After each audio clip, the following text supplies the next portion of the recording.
6장. 지금 그 오병이어 하다가 요한복음에서 막 하다가 이제 넘어갔던 거잖아요. 그래서 우리 오병이어에서 핵심이 뭐였냐면 떡 대시던 의미를 까먹었기 때문에 폭풍을 만났다 했죠. 안 했나? 네. 했을 거예요. 그러니까는 하늘로부터 온 표적을 깨닫지 못하고 땅의 것만 구하기 때문에 나타난, 그거 했었죠. 네. 자, 그러고 나서 이제 사람들이 다 떠납니다. 거기까지 했어요, 우리. 떠나는 것은, 우리도 똑같이 예수님을 바라보지만 예수님을 무엇으로 바라보냐면 내가 원하는 예수님, 그렇지 않은 예수님 필요 없어. 이렇게 되는 거죠. 그래서 이제 채로 걸렀죠. 그래서 가라지들은 다 떨어져 나가고 알곡이라고 생각하는 사람 남았어요. 근데 솔직히 그게 알곡이라고 하기에는 너무 보잘것없지만 예수님께서는 처음부터 우리를 사랑하신다라고 하는 거, 그걸 하기 위해서 우리가 로마서 갔었어요. 그렇죠? 그래가지고 이제 예수님이 베드로에게 묻습니다. 베드로에게 어떻게 물었냐? 누가복음 9장 18절부터 읽어주세요. 18절부터 20절까지. 예수께서 따로 기도하실 때 제자들이 주와 함께 있더니 물어 이르시되 우리가 나를 누구라고 하느냐? 대답하여 이르되 침례 요한이라고 하고 더러는 엘리야라. 더러는 옛 선지자 중에 한 사람이 살아난다 하나이다. 예수께서 이르시되 너희는 나를 누구라 하느냐? 베드로가 대답하여 이르되 하나님의 그리스도이십니다 하니. 네, 감사합니다. 이렇게 하면 이야기가 좀 달라지지 않나요, 이제? 그 전에 사람들이 예수님을 무엇으로 믿었기 때문에 따랐다가 그것이 아니라는 걸 딱 깨닫고 다 떠났죠. 그 사람들이 나더러 나를 누구라고 하느냐라고 하는 것에 대해 의미를 좀 이해하시겠어요, 이제? 네. 분명히 오병이어 기적 보고서는 사람들이 막 예수님을 따라가려고 했죠. 그런데 그 사람들이 무엇으로 말하면서 따라갔느냐라고 하는 걸 이제 보시는 거예요. 그렇죠? 그래서 우리 요한복음 6장 다시 돌아올게요. 66절. 그때부터 그의 제자 중에 많은 사람이 떠나가고 다시 그와 함께 다니지 아니하더라. 67절. 예수께서 12 제자에게 이르시되 너희도 가려느냐? 68절. 시몬 베드로가 대답하되 주여 영생의 말씀이 주께 있사오니 우리가 누구에게로 가오리까? 우리가 주는 하나님의 거룩하신 자인 줄을 믿고 알았사옵나이다 라고 얘기해요. 그거랑 같은 맥락이 바로 누가복음 9장에 나와 있는 거예요. 사람들이 나더러 누구라고 하느냐? 너희는 나를 누구라고 하느냐? 그 차이예요. 그러니까 사람들은 예수님을 정말로 딴 사람을 생각하고 따랐던 거예요. 그런 사람 되게 많을 거예요. 오늘날 그리스도인들도요. 예수님을 그렇게 믿고 있는 사람 되게 많을 거예요. 예수님에 대해서 제대로 알지도 못하고 성경 관심도 없고요. 그냥 이거 하면은 복 주는 사람 그 정도 생각하고 따라가는 사람 엄청나게 많을 거라고요. 우리는 예수님을 누구라고 하느냐. 그때 베드로가 다시 누가복음 9장이죠. 20절 읽겠습니다. 예수께서 이르시되 너희는 나를 누구라 하느냐. 베드로가 대답하여 이르되. 자, 그럼 비교하실 수 있겠죠? 요한복음에 있는 거랑 영생의 말씀이 주께 있사오니 이거랑, 그쵸? 베드로가 대답하여 이르되 하나님의 그리스도이시니라 라고 하죠. 그러면 뭐예요? 하나님으로부터 기름 부음 받으신 분이십니다 라고 얘기하는 거예요. 이제 요 차이가 되게 재밌어요. 이제 다시 잘 보세요. 요한복음 6장이에요. 우리가 주는 하나님의 거룩하신 자이신 줄을 믿고 알았삼나이다. 요거랑 주는 하나님의 그리스도이시니다. 일치하는 거 보이시죠? 네. 네. 그거를 보실 수 있어야지 됩니다.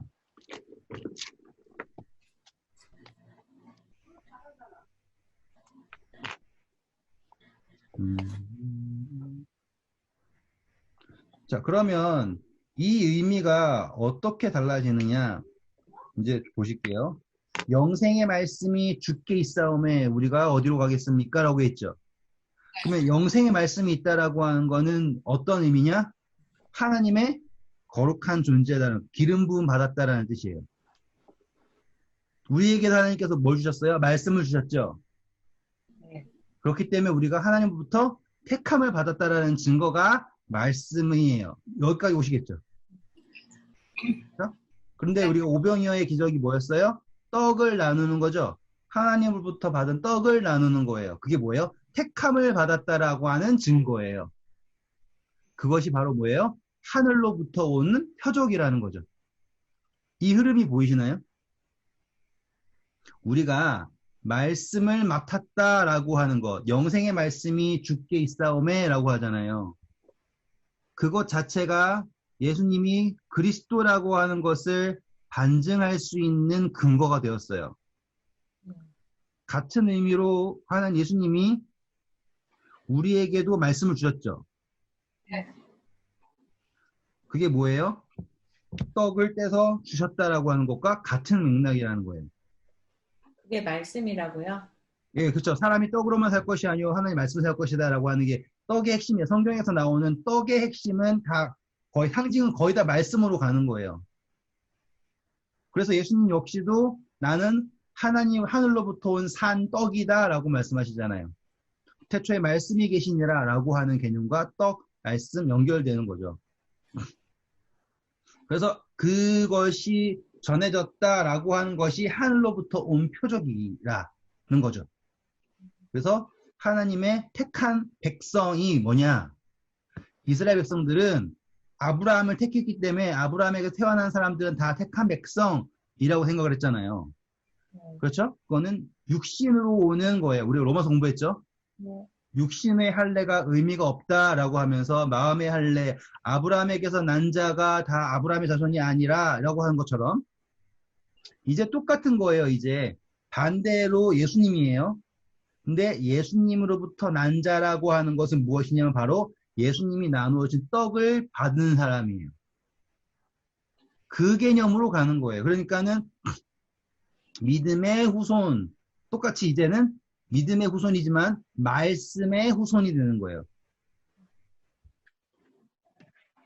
요 논리가 이해가 되시겠어요?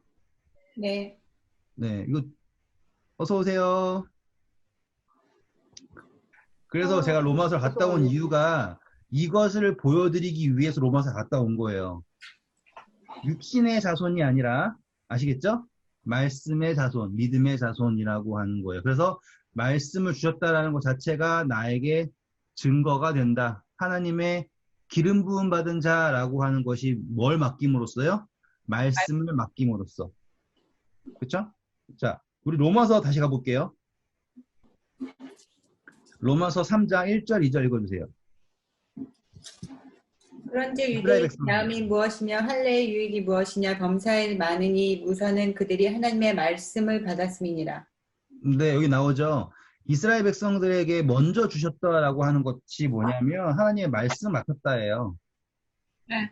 그렇기 때문에 말씀을 맡았기 때문에 이스라엘 백성이 하나님의 백성일 수 있었던 거예요. 한 번만 더 할게요.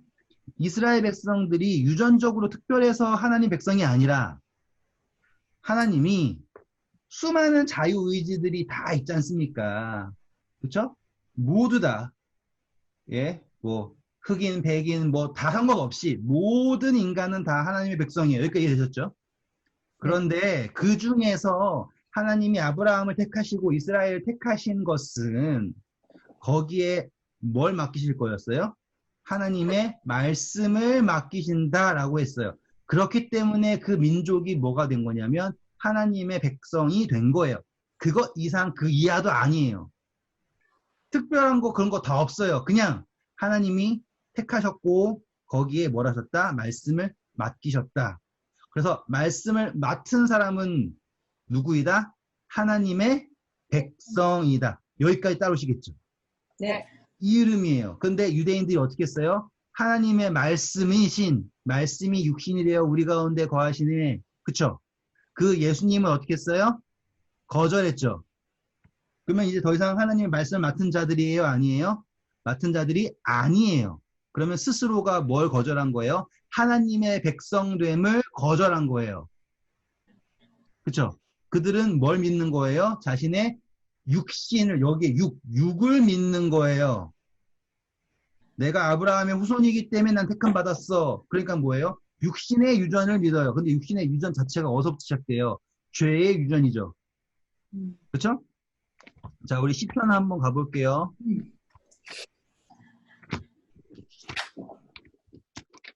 시편 55편. 51편인가? 51편 5절이요. 구약 839페이지. 내가 죄악 중에 출생하였으며 어머니가 죄 중에서 나를 잉태하였나이다. 네. 성립이 되는 거죠. 육신을 의지한다라는 것 자체는 태어나면서부터 뭐예요? 죄. 그렇죠. 육신을 유전받는 거예요. 자, 육신을 유전받는다라고 하는 것, 제가 말씀드렸잖아요. 죄라고 하는 것을 아까 로마서에서 어디에다 국한시켰다고요? 육신에다가 국한시켰다고요. 그렇죠? 몸에다가. 그렇기 때문에 우리가 몸에 있다라고 하는 것 그 자체, 그 상태가 어떤 상태냐면 죄에 있는 상태인 거예요. 아시겠죠? 네. 제가 그래서 로마서를 열심히 했던 거예요. 이거 가지고 다시 또 막 그게 뭐예요? 오해하시면 안 돼요. 네. 혼돈하시면 안 돼요. 정확하게 육신과 자아를 구분해서 생각을 하셔야 돼요. 네. 그렇기 때문에 예수님께서 죄에 대한 정의를 하실 때 뭐 했어요? 마음으로 음심을 품으면 이라고 하잖아요. 항상 어디에 집중하세요? 예수님은 우리의 자아, 마음에 집중하시고요. 우리는 어디에 집중해요? 행위에 집중을 하죠. 그 차이예요. 그래서 로마서가 정확하게 구분하는 거예요. 내 속 사람, 곧 내 육신에 거하는 죄가 라고 하잖아요. 그 차이를 아셔야 돼요. 그래서 우리는 하나님의 백성이 되었다라고 하는 증거를 무엇으로 안다?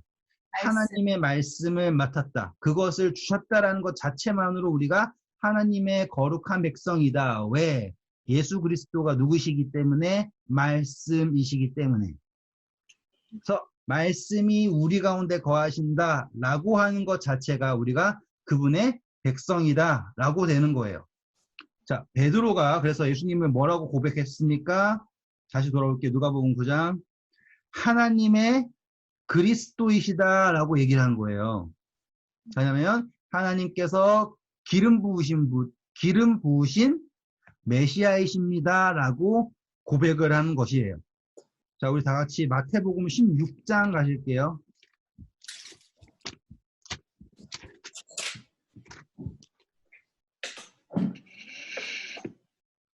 이거를 어떻게 표현하냐면 마태복음 16장 15절, 16절 읽어주세요. 이르시되 너희는 나를 누구라 하느냐? 시몬 베드로가 대답하여 이르되 주는 그리스도시요 살아계신 하나님의 아들이시니이다. 네, 이렇게 표현이 되는 거예요. 하나님의 그리스도이시다라고 하는 거를 어떻게 이해할 수 있냐면 주는 그리스도시요.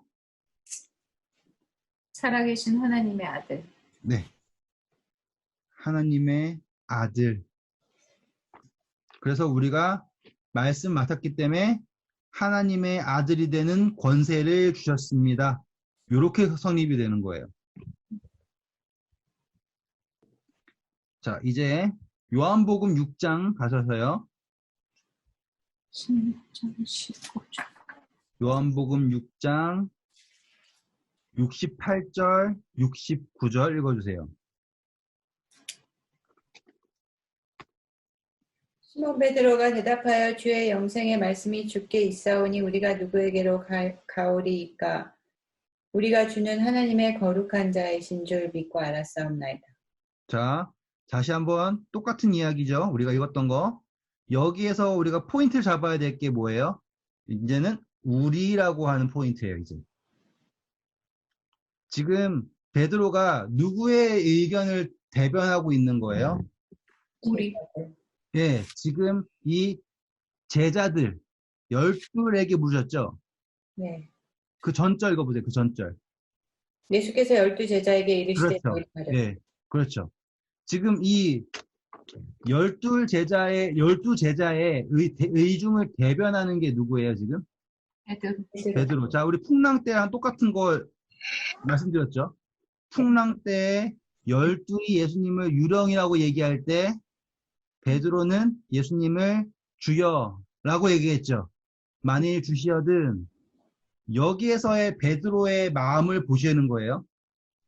그런데 예수님이요. 그 베드로의 그 뭐라고 할까요? 현안이라고 그래야 되나? 그 눈이 있잖아요. 보는. 그것을 예수님은 뭐라고 하셨냐? 다시 돌아올게요. 마태복음 16장 17절 읽어주세요. 예수께서 대답하여 이르시되 바요나 시몬아 내가 복이 있도다. 이를 내게 알게 한 이는 혈육이 아니요 하늘에 계신 내 아버지시니라. 네, 감사합니다. 자, 이것을 아는 것은 누구밖에 없다. 하나님. 하나님이 알게 하시는 거다라고 하는 거예요. 그러면 또 되게 재밌어요. 우리 그날 했던 거 기억나세요?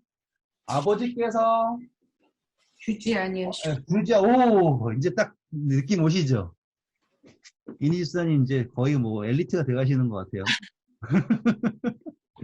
마음이 안 움직여서. 이게 흐름을 느끼시는 거예요, 흐름을. 예수님이 말하시는 그 흐름이 있잖아요. 아버지께서 알게 하셨다라고 하는 건 지금 뭐예요? 하나님이 베드로를 누구에게 베드로를 예수님에게 주셨다. 다시 말해, 12제자를 예수님에게 주셨다라는 것을 나타내는 거예요. 그거 아시겠죠? 똑같은 거예요. 우리의 마음속에 예수님을 주로 시인하게 된다라고 하는 거잖아요. 자, 사람이 마음으로 믿어 의에 이르고 입으로 시인하여 구원에 이른다라고 하는 것 자체가 베드로가 그것을 말을 하는 것 자체가 누가 하는 거라고요? 하나님이 알게 하셔서 하는 게 되는 거예요. 그걸 아셔야 돼요. 나는 구원받았습니다. 구원받았습니다. 자, 여러분 합창합시다. 우리는 구원받았습니다. 아멘. 이렇게 하면 구원받는 게 아니라고요. 그 하나님께서 나로 하여금 주는 그리스도시요 살아계신 하나님 아들입니다라고 하는 고백을 할 수 있게 했다. 하신다. 그것 자체가 뭐예요? 하나님이 우리를 예수 그리스도에게 허락하셨다. 이거라고요. 입이 움직인다고 말 잘한다고 하는 게 아니라고요. 그 모습이 바로 이 베드로가 이야기하는 거예요. 그래서 이거는 뭐가 한 게 아니라고요. 사람이 혈육이 아니요 하늘에 계신 아버지께서 알게 하셨다라고 말하고 계시는 거예요. 자, 우리 이제 시편 가겠습니다. 시편 118편 22절 읽어주세요. 889페이지. 건축자의 버린 돌이 집 모퉁이의 머릿돌이 되었나니. 자, 지금 이제 앞으로 나올 이야기가 등장하는 거예요. 뭘 한다고요? 버린대요. 버린 돌이요. 모퉁이 돌이 된다. 이제 그 이야기가 들어갑니다. 다시 마태복음 16장 돌아오세요. 재밌어져요, 이제. 되게 유명한 이야기이기도 하고요. 16장 18절부터 18절만 읽어주세요. 또 내가 내게 이르노니 너는 베드로라. 내가 이 반석 위에 내 교회를 세우리니 음부의 권세가 이기지 못하리라. 자, 우리 창세기 하셨던 분들은 저랑 이거 했었던 거 기억나시죠? 당연히 안 나네. 안 나요? 그러면 너무나 새로운 느낌으로 한 번 더 해드릴게요. 자, 제가 모퉁이 돌을 먼저 읽은 이유가 있어요. 건축자가 져야 되잖아요. 이제 새 예루살렘 지은 거예요. 근데 그 버린 돌이에요. 싫다 이거죠. 근데 그것이 모퉁이 돌이 됐다는 것은 다시 말하면 머릿돌이 됐다는 뜻이에요. 그것을 기준으로 모든 것이 지어지는 거잖아요. 그쵸? 그런데 18절 보시면 너는 이름이 뭐라 그래요? 베드로 반석. 베드로, 돌멩이, 그쵸? 단단한 돌. 예. 그런데 내가 이 반석 위에라고 했죠. 이건 네. 돌이랑 반석이랑은 완전 다른 의미예요. 이 반석은 뭐냐면 바로 베드로가 앞서 이야기한 주는 그리스도시요 살아계신 하나님의 아들이십니다라고 하는 고백, 그렇죠? 그 고백이 무엇이 되었다? 반석. 반석이다. 그럼 반석이라고 하는 것은 누구예요? 예수님이라는 거죠? 같은 의미예요. 반석 위에 세운 집, 모래 위에 세운 집, 같은 의미예요. 그래서 지금 예수님이 어디에다가 세우실 거냐면, 다시 말하면 새 예루살렘이라고 하는 것을 어디에다가 세우셔야 되냐면 반석이에요. 근데 그 반석은 예수님이라고 하는 그냥 뜬구름 잡는 반석이 아니라요. 우리의 마음 속에 뭐가 있어야 된다는 거예요. 반석이 있어야 된다는 거예요. 우리 안에 마음으로 믿어 의고 입으로 시인하여 구원에 이른다 이거잖아요. 그렇죠? 그것 자체의 핵심은 뭐냐면 내 안에 예수 그리스도라고 하는 반석이 세워져야 된다 이거예요. 그리고 그러면 그분이 우리에게 모퉁이 돌이 되어셔서 우리에게서 성전을 세우신다 이거죠.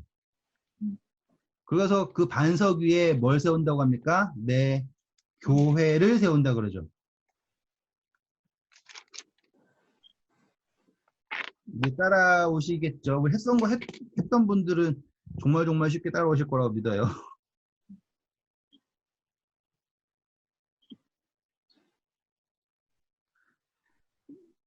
여기까지 질문 있으세요, 혹시? 아니요. 없으시죠? 네. 자, 우리 한번 그 모퉁이 돌이라고 하는 게 어떠한 의미인지를 한 번만 살피고 넘어갈게요. 예레미야서 51장 26절 한번 읽어주세요. 구약 1137. 사람이 내게서 집 모퉁이 돌이나 기초 돌을 취하지 아니할 것이요 너는 영원히 황무지가 될 것이라. 여호와의 말씀입니다. 자, 요 이야기는 반대적 표현이에요. 네? 그러니까는 이거 절대로 너희가 어떻게 설립할 수가 없다. 그 어떠한 논리도, 어떠한 사상도, 어떠한 가치도 뭐가 될 수 없다고요? 모퉁이 돌도 안 되고요. 기초 돌도 안 되고요. 아무것도 없는 것이다 라고 말씀하시는 거예요. 반대적인 의미예요. 그런데 우리가 인지하고 있는, 다시 말하면 이제 반석이라고 하는 거, 그거는요, 어디를 보시면 되느냐면 스가랴서 10장 4절이에요. 구약 1321페이지 모퉁이 돌 그에게서 말뚝이 그에게서 싸우는 활이 그에게서 권세 잡은 자가 다 일제히 그에게서 나와서. 오, 그러면은 지금 되게 재밌지 않아요? 아까랑은 완전 반대죠.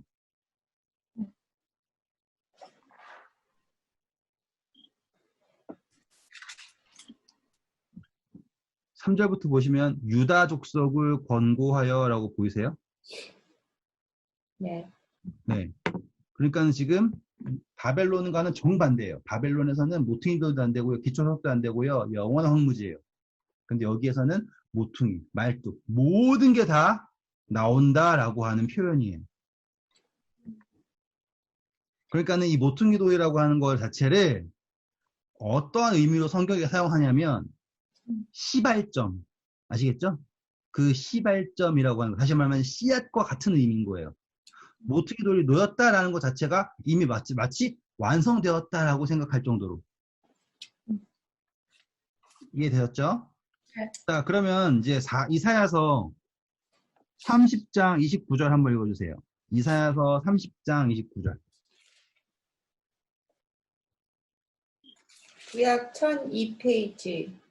너희가 거룩한 절기를 지키는 밤에 하듯이 노래할 것이며 피리를 불며 여호와의 산에 가서 이스라엘의 반석에게로 나아가는 자같이 마음에 즐거워할 것이라. 자, 그러면 확실하게 반석이 누구인지 아시겠죠? 30장 몇 절이었지? 29절. 30장 29절. 이스라엘의 반석에게 향하여 간다라고 하잖아요. 네. 그 반석이라고 하는 것은 의지하시는 분. 네. 그렇죠? 기초가 되는 분이라고 하는 표현이에요. 그래서 내가 이 반석 위에 교회를 세운다라고 하는 것이 베드로가 될 수 없다라는 표현이에요. 네. 많은 카톨릭은 이 반석이 베드로예요. 그래서 베드로가 최초의 교황입니다. 이런 논리로 간다고요. 저도 그게 베드로인 줄 알았어요. 거기서. 예. 근데 절대로 베드로는 이 반석이 될 수가 없어요. 문장에서도. 그쵸? 너는 베드로고요. 그쵸? 너는 그냥 돌이에요. 개바라고 하는 것 자체가 돌이라는 뜻이에요. 그런데 나는 이 반석 위에, 그쵸? 그리고 예수님이 뭐라고 했어요? 모퉁이 돌. 그러니까는 모퉁이 돌 기초죠. 그쵸? 그러니까 제 시작이잖아요. 그럼 함께 쌓여져 가는 것 뿐이에요. 그게 여기에 나오는 문맥적 의미예요. 그리고 이제 전에 했던 거 한 번 더 할게요. 교회를 세우리니 음부의 권세가 이기지 못하리라 라고 했잖아요. 자, 여기 보면 밑에 쭉 내려가면 각 주에 음부의 권세가 뭐라고 나온다고 했어요? 네. 네? 아, 나 이게 요한복음 뭐였어? 마태복음 16장 대문이라고 그랬잖아요. 다시 말하면 원수의 대문이에요. 교회를 세우는데 음부의 권세가 이기지 못한다라고 하는 표현이 뭐냐면 원수의 대문이 이기지 못한다라고 해요. 그 말은 뭐라고요?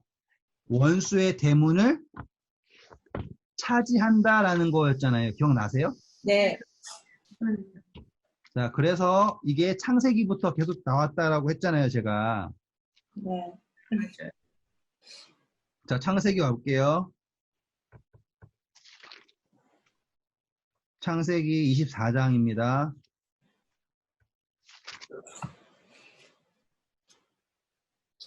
보셨나요? 24장 60절.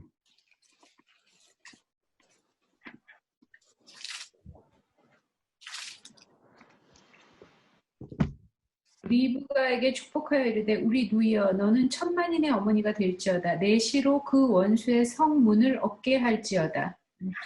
네, 성문을 얻게 한다라고 나왔죠.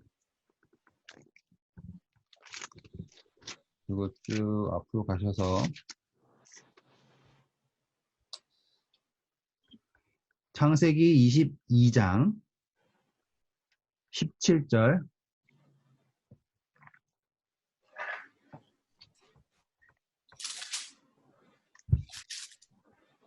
내가 내게 큰 복을 주고 내 시가 크게 번성하여 하늘의 별과 같고 바닷가의 모래와 같게 하리니 내 시가 그 대적의 성문을 차지하리라.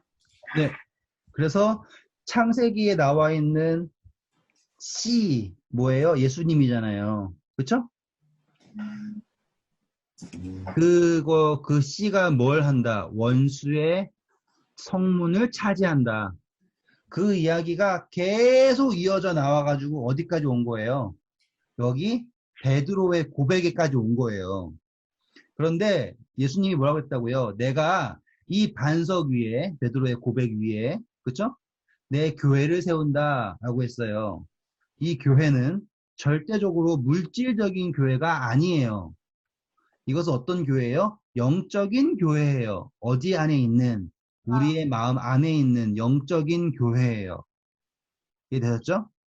그리고 그 교회는 예수님이 반석 되시고요. 그쵸? 그분이 모퉁이 돌 되시고요.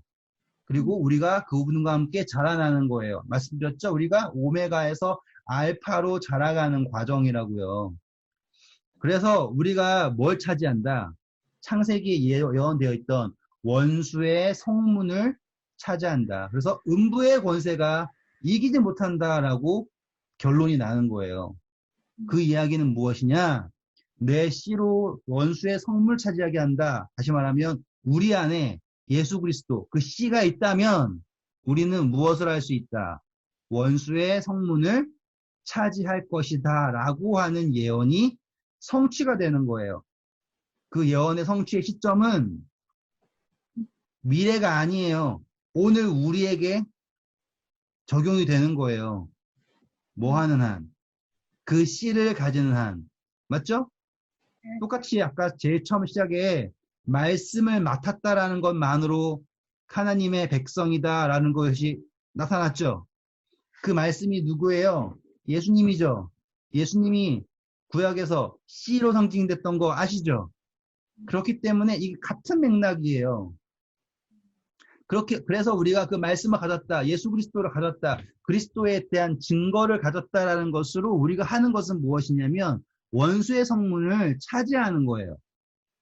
권세를 하는 거예요. 무너뜨리는 거라고요. 그 이야기는 우리는 방어전을 하는 사람이 아니에요. 우리는 공격을 하는 사람이에요. 그런데 우리가 뭐 하고 있어요? 완전히 거꾸로 하고 있죠. 항상 하나님 우리 좀 죄 안 짓게 지켜주세요. 그 얘기만 하고 있잖아요. 이거는 성립이 될 수가 없는 거예요.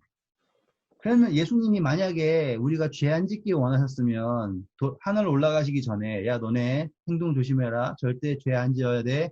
이 얘기 하셨겠죠? 근데 그게 아니잖아요. 예수님은 우리에게 뭐라고 그랬어요? 전파하라 그랬잖아요. 그쵸? 때를 얻든지 못 얻든지 전파하라고 하는 게 성경에서 말하는 거잖아요. 왜? 우리는 공격을 하는 사람이에요. 원수의 성문을 차지하기 위해서 보내진 바 되는 거예요. 그리고 그것이 이미 예언되어 있고 그분의 씨, 말씀, 그것이 있다라는 것 자체가 우리는 그것을 쟁취할 수 있다라고 아시겠죠?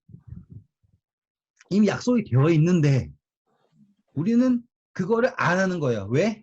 아직 우리가 준비 안 됐어 라고 하잖아요. 근데 우리가 그걸 하는 거예요? 아니에요. 우리가 하는 게 아니라 그 씨가 하는 거예요. 그 말씀이 하는 거라고요.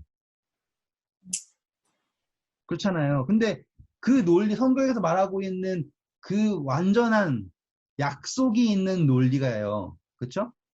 우리의 삶에서는 다 적용이 안 되는 거예요. 왜 안 되는 줄 알아요? 우리가 뭘 봐서? 육을 봐서. 우리의 몸만 바라보잖아요. 우리의 행위, 과거, 그것만 바라보지 절대로 우리 안에 계시는 하나님, 예수 그리스도께서 일하시는 거를 허락을 안 해요. 절대로 안 해요. 그냥 꽁꽁꽁꽁 싸매요. 왜? 달란트 비유에서 나온 것처럼 수건으로 싸고 땅에다 묻어가지고 예수님 오실 때까지 가만히 기다린다 이거예요. 그럼 뭐예요? 착하고 충성된 종이죠? 끝까지 잘 지켰으니까. 아니라고요. 주인의 의도도요. 분명히 장사해라예요. 돈을 잃을지를 걱정하지 말라가 아니었잖아요. 장사하라 했잖아요. 그러니까 논리가 어떻다. 내 생각에는 이거였는데 그게 아닌가 이렇게 할 수가 없는 거예요. 성경에는 이미 하나님의 말씀은 분명한 거예요. 너희는 가서 전파해라예요. 그런데 재밌는 건 그걸 전파를 하잖아요. 그러면 내가 그동안 고민해왔던 모든 문제는 싹 사라져요. 되게 신기하게.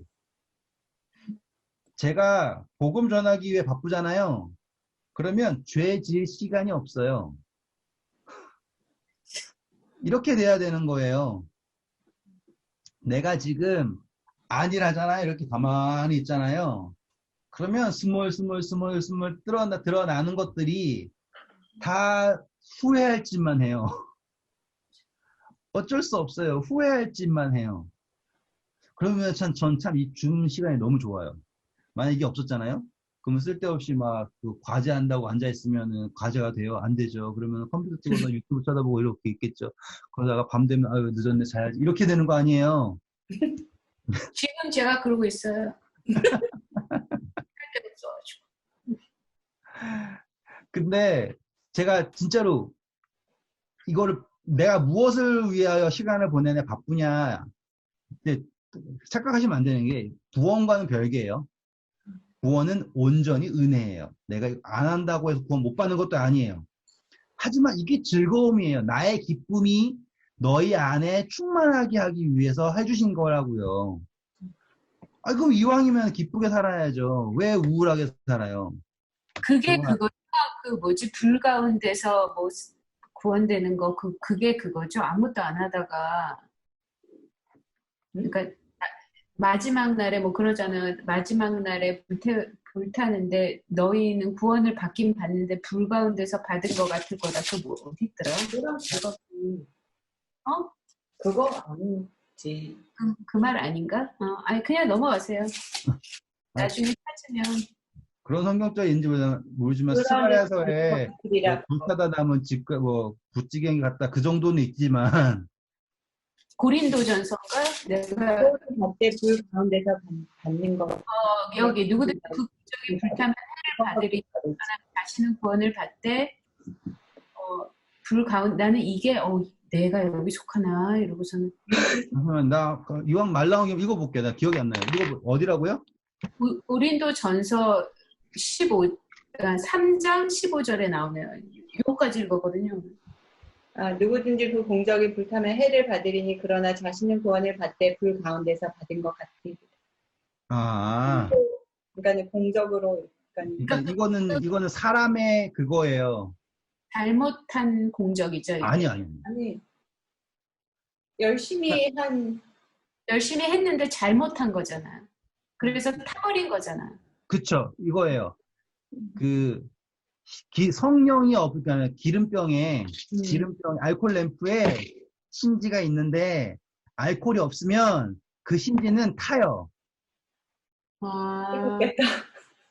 그쵸. 근데 그 신지에 알코올이 적셔져 있으면 그 신지는 절대로 안 타요. 그러니까 결과론적으로 성령을 받는다라고 하는 것이 어떤 의미냐. 내가 하는 모든 것이 하나님의 성령과 공감해서 하는 것이냐 아니면 나의 의의를 높이기 위해서 한 것이냐. 그래 좋아. 다 해봐.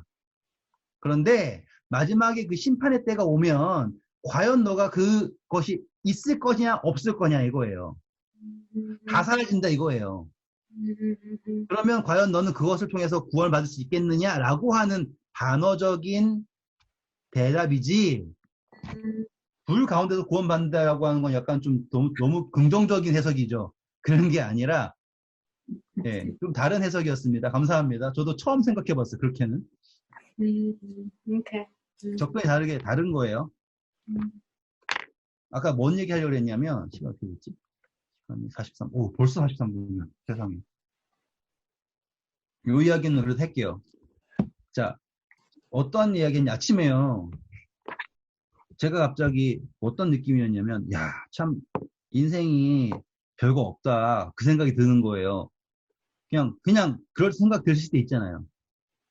근데 생각하기를, 아니, 나는 이렇게 행복한데도 사는 게 참 별거 없다 싶은데, 다른 사람들은 얼마나 더 그럴까? 그 생각이 드는 거예요. 어떻게 생각하세요? 왜 사세요?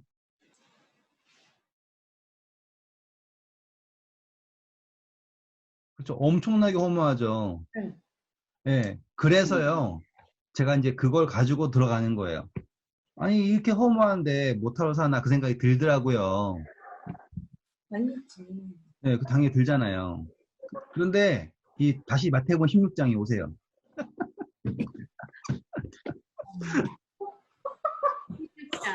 네. 네, 아무튼 16장 다시 오셔서요.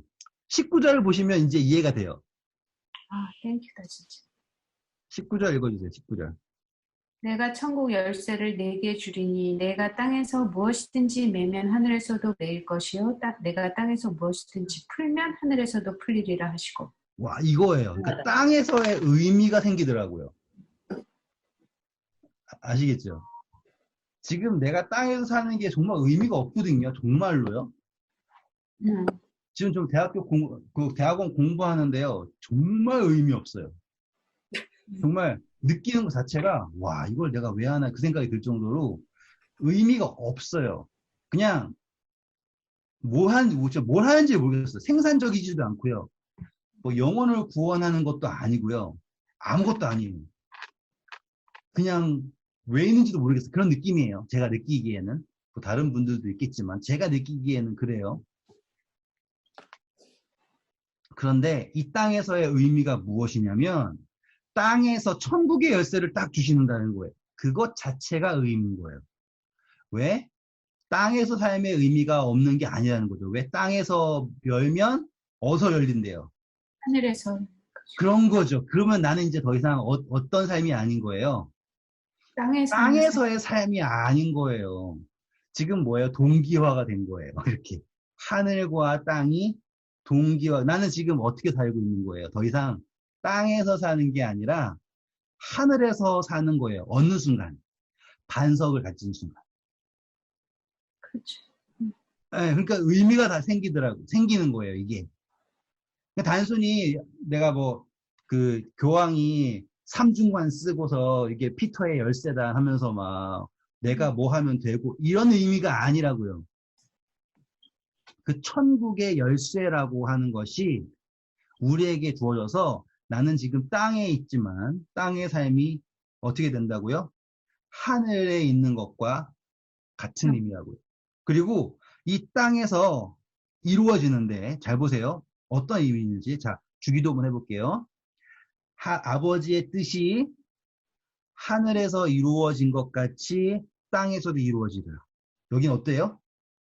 내가 무엇이든지 땅에서 매면 하늘에서 아시겠죠?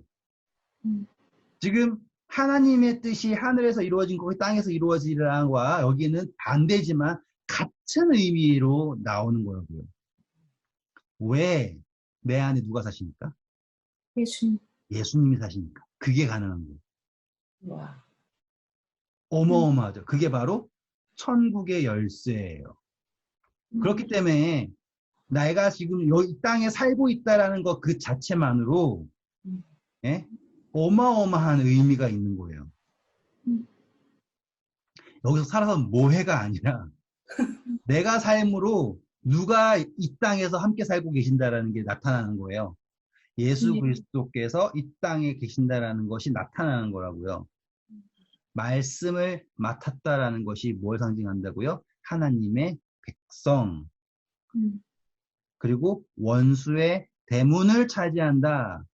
그 모든 것이 내가 이 땅에 살아있으므로 예수님께서 하실 수 있는 일. 그러면은 살만한 인생이에요. 살아야 하는 인생이고요.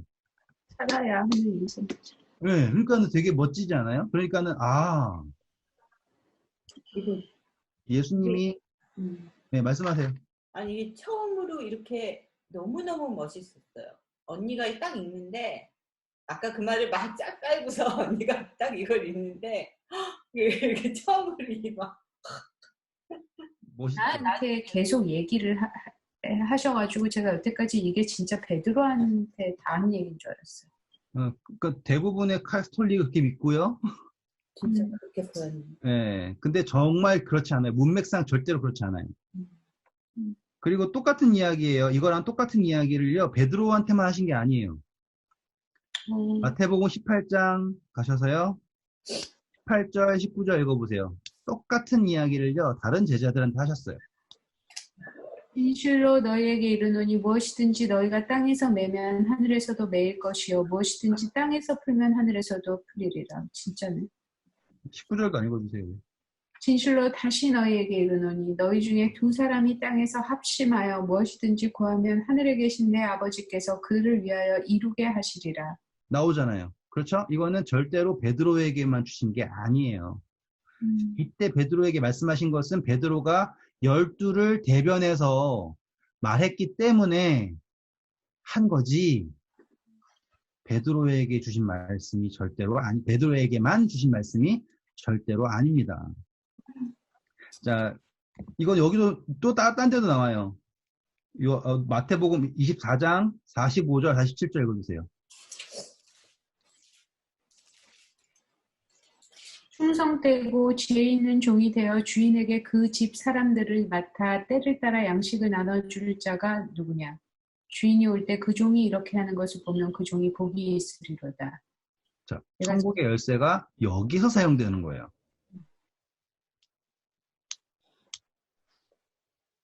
이니지산 이해되시겠어요?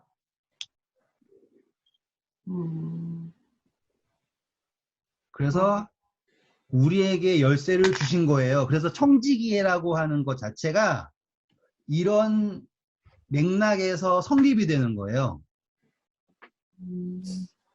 청지기라고 하는 모든 이야기가 사실상 청지기면은 사람들이 뭐만 생각하는 줄 아세요? 우리 몸의 청지기. 그래가지고 건강관리 잘해야 됩니다. 뭐 이런 식으로 생각을 하잖아요. 근데 그 청지기라고 하는 이야기가 등장할 수 있는 근거가 뭐냐면 천국의 열쇠를 주었기 때문에 청지기가 되는 거예요. 그러니까 이 땅에서 삶이 얼마나 큰 의미를 가지시는지를 보셔야 돼요.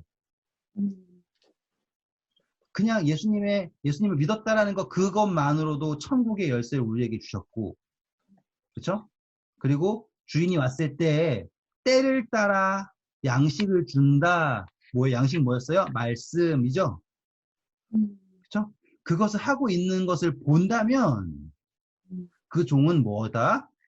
복이 있다. 라고 하시는 말씀이 이제는 한 문맥으로 나타나잖아요. 여기는 베드로한테만 했다. 여기는 아니다. 이런 게 아니라 지금 우리에게 하시고 있는 말씀이에요. 다시 이제 마지막으로 요한계시록 3장 7절입니다.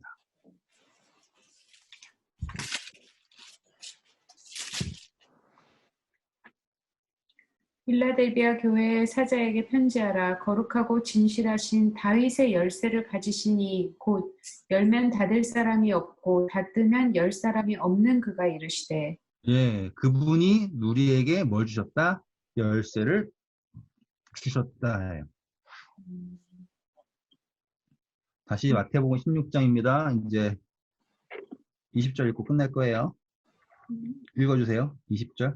제자들에게 권고하사 자기가 그 그리스도인 것을 아무에게도 이르지 말라 하시니라. 네, 요걸 이제 해석해드리면 끝나는 거예요. 이걸 가지고 많이 헷갈릴 수 있어요. 아니 왜? 전파해야 되는 거 아닙니까? 라고 하잖아요. 근데 여기서 예수님이 왜 그러냐면 앞에 이야기예요. 사람들은 나를 누구라는 다 예레미야 뭐 어쩌죠 딴 걸 하잖아요.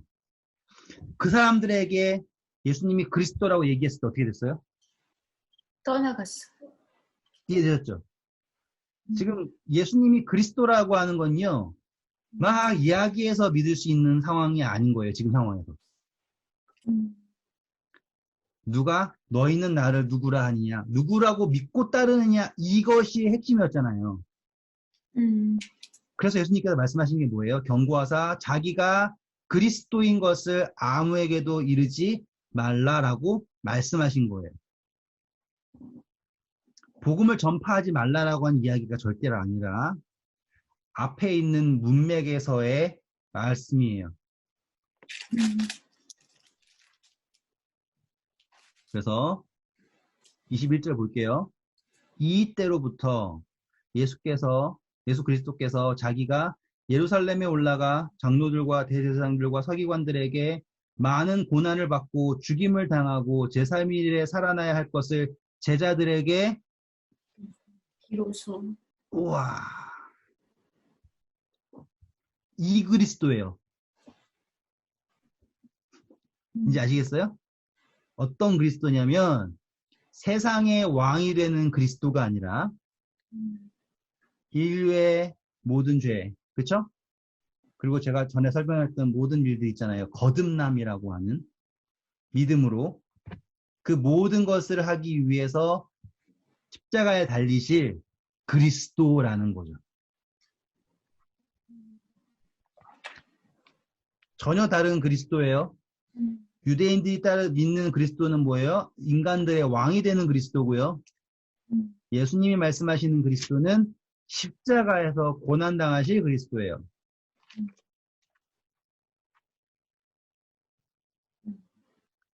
이제 누가복음 9장